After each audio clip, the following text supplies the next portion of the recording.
అసలు orthopaedic doctor దగ్గరికి వెళ్ళాలంటేనే భయపడతా ఉంటారు కొద్దిమంది. అమ్మో మా మోకాళ్ళ రీపై మీరు సర్జరీ చేయించుకోవాలి అని అంటారేమో అని. సో మీరేంటంటే అవేర్నెస్ వీడియో చేస్తూ ఉన్నారు. సో ఏంటంటే అసలు సర్జరీ అవసరం లేకుండా ముందుగా మీరు ఎట్లా జాగ్రత్తలు తీసుకోవచ్చు అని చెప్తా ఉంటారు, ఎట్లాంటి ఫుడ్ తీసుకోవాలని చెప్తా ఉంటారు. సో వాళ్ళు అసలు వాళ్ళ మోకాలు అనేవి ఎట్లా హెల్దీగా ఉన్నాయా లేదా అనేది ఎట్లా తెలుసుకోవాలంటారు ఎక్స్రేలో ఒకసారి? యాక్చువల్లీ మనకు ఒక క్లాసిఫికేషన్ ఉందండి, కెల్గ్రెన్ లారెన్స్ క్లాసిఫికేషన్ అని. ఓకే. సో దాంట్లో ఏంటంటే ఎక్స్రేస్ని బేస్ చేసుకొని మనము స్టడీ చేయొచ్చు. అది స్టేజ్ 1లో ఉందా, అదే గ్రేడ్ 0నా, గ్రేడ్ 1నా, గ్రేడ్ 2ఆ, దిస్ ఇస్ నార్మల్ నీ అండి ఇది. ఓకే, హెల్దీగా ఉన్న నీ, హెల్దీ నీ. ఓకే.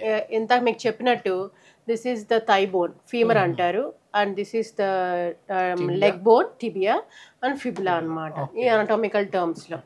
సో దీంట్లో ఏంటంటే మనం మెయిన్గా చూసుకోవాల్సిన ఆస్టియో ఆర్థరైటిస్లో ఈ గ్యాప్ తగ్గుతుందా లేదా అన్నది చూసుకోవాలి. ఈ గ్యాప్ అనేది ఉండాలన్నా? దిస్ ఇస్ నార్మల్ అనమాట.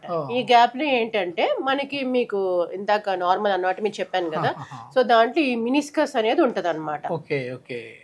ఈ గ్యాప్ లో మినిస్కస్ అనేది ఉంటది. ఈ గ్యాప్ చూసుకుంటూ ఉండాలి, అది తగ్గుతూ ఉంటే దాని ప్రకారం స్టేజెస్ ఉంటాయి. మొత్తానికి గ్యాప్ ఉండాలి, గ్యాప్ లేకుంటేనే డేంజర్. Yeah, okay ma'am. అంటే ఇక్కడ గుజ్జు అనేది ఉంది అని దాని అర్థం, అంతే కదండి వాడుక భాషలో చెప్పాలంటే?